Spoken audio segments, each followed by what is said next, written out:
Max and the Dumb Flower Picture.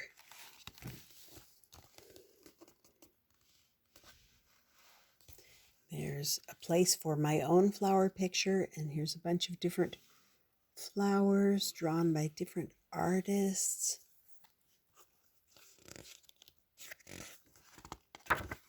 Oops. Oh, and there's a whole bunch more.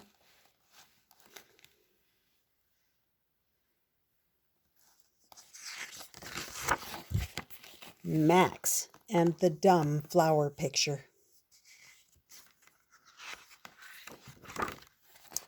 Oh, come on, pages. Max didn't want to color the dumb flower picture. Miss Tilly wanted him to. "Your mother will love it," she said. Max knew his mother wouldn't love it. Sunday was Mother's Day, though, and he needed a present. Miss Tilly made copies of the dumb flower picture for everyone to color. She kept saying, "Make the flowers pretty." Max didn't want to color in the lines of the dumb flower picture. Miss Tilly wanted him to. "You'll be the only one without a nice picture for your mother," she said. Max knew his mother didn't like coloring books, and he knew she wouldn't like a dumb flower picture either. He knew she would rather have his very own drawing.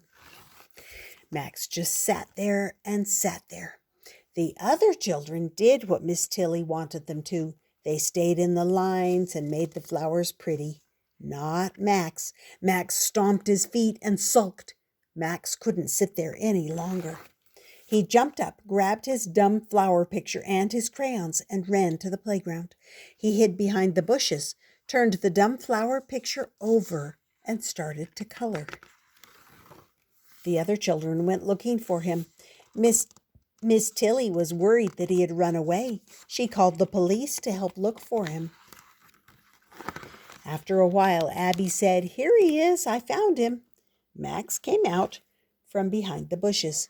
The policeman was glad to see that Max was safe. Miss Tilly was glad that Max hadn't run away. Max hid his drawing behind his back. All the children wanted to see it. Max showed them. The children ran back to the classroom. They got right to work. Yolanda held up her flower picture. Abby, Joey, Susan, and Max showed their very own flowers. All 5 mothers were happy and excited about the beautiful presents that their children had made. "Each is so different," they exclaimed. Miss Tilly was happy too.